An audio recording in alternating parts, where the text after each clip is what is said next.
I love James Gunn, and I love Zack Snyder. Now, before I start this video, I just want to give a big shout out to Rylan Sowers, my friend. This video wouldn't have been possible without him. He is the one behind editing this video for IFE, and he makes some of the best edits I've ever seen. I'll leave his channel's link in the description. Now, let's get to the video.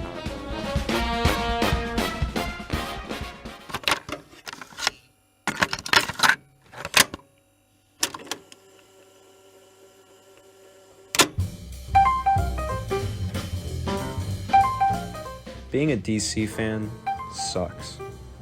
I'm absolutely heartbroken that Henry Cavill is no longer going to play Superman. He is to me and to so many others the Superman of our generation.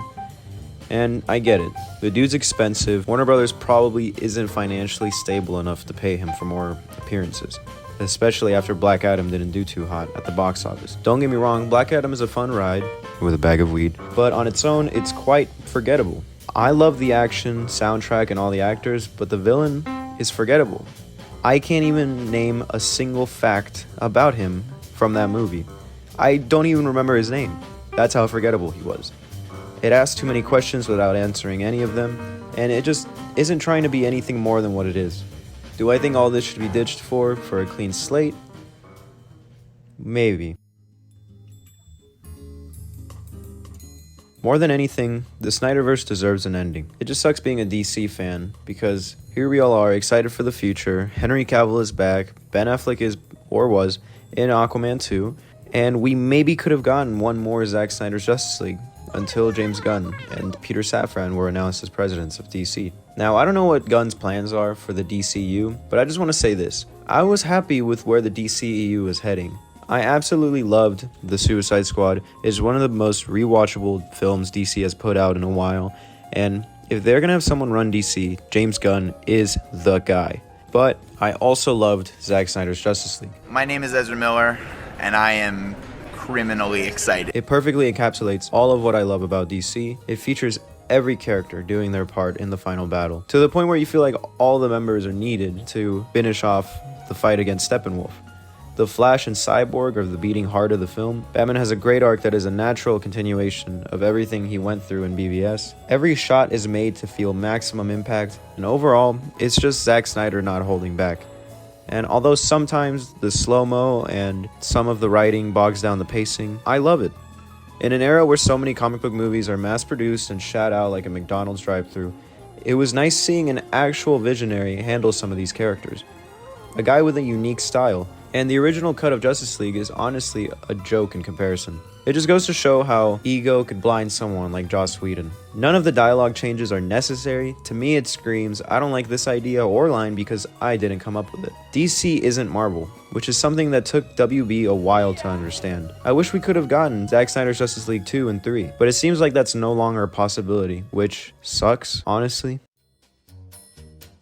I love The Suicide Squad and Zack Snyder's Justice League, and I really appreciate having two very different but very similar visions coexisting in the same universe. James Gunn and Zack Snyder aren't as different as most people think. Both have their faults and their attributes. James Gunn sometimes does too much with the middle school level humor, and Zack Snyder doesn't always convey what he's trying to say in the best manner. Just look at BVS. Some of it's a little too subtle for some people, and then there's other things that are not too subtle at all in other movies like Man of Steel. But you know what? They both make movies with lots of heart, cool action, and a certain edginess you couldn't find anywhere else. It's insane to me that whenever I go on Twitter, both of their fan bases are constantly at each other's throats. Just get the fuck over it. Both of these filmmakers can be great. They've made so many movies, and if you can't like at least one from each filmography, you're just biased. There's no other way of putting it. I'm sorry that most people can't accept that after Snyder made The Mess, which is BVS, which I love, by the way. Don't get me wrong, I love that movie. But it is a mess. It's a little messy. He made an even better film with Justice League. They're always giving him backhanded compliments about Zack Snyder's Justice League. They don't want to admit that he made a good film. And Snyder fans can't accept that James Gunn made a better Suicide Squad film than David Ayer. Don't get me wrong, the Ayer cut is probably miles better than the 2016 cut we got. But people are saying the 2016 cut is still better than the James Gunn Suicide Squad? Absolutely not. If you think the 2016 Suicide Squad is good, then what is even the point of releasing the Ayer cut if you guys are satisfied? In my opinion, you can't even defend that movie. And I get that like some fans would maybe prefer that one slightly over the other one, but I don't know, man. To me, that just screams bias because it is clear which one is better. The editing is horrendous in the 2016 cut, and really the only thing that holds it together is the acting and some of David Ayer's directing, which probably would have been a lot better if he had just had full control. But thankfully, James Gunn did have full control, which is why I don't understand why people don't want him to have full control. It's like certain Snyder fans just don't care about actual creative freedom. They just want Zack Snyder and David Ayer to create everything, specifically Zack Snyder, because I see people shitting on Patty Jenkins too, a director that Zack Snyder picked for the DC universe. And also, the whole point of Suicide Squad is that any of them could die. Like, James Gunn clearly understands that. Something about the 2016 film that I didn't like is that all of those characters are really iconic.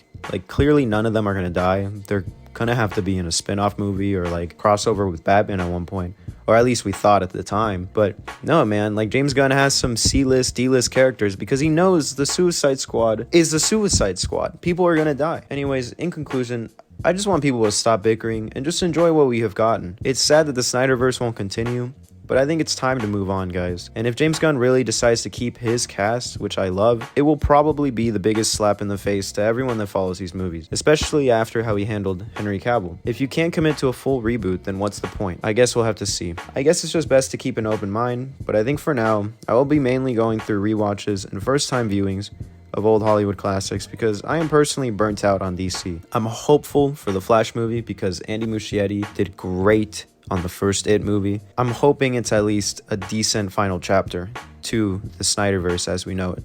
Whether Ezra Miller stays as the Flash, I don't know. I don't mind. I really don't. I know the allegations are wild, the headlines are wild, but we gotta look past the headlines and actually start doing some research, guys.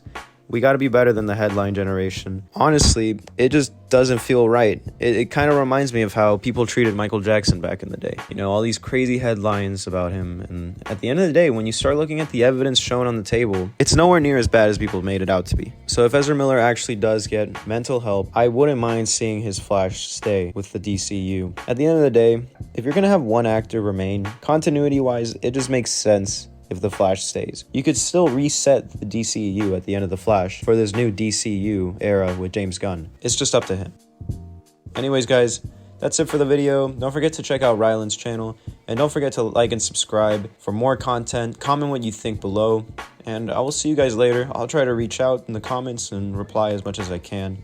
I really appreciated all the comments on the Walking Dead video, and I'll see you guys later.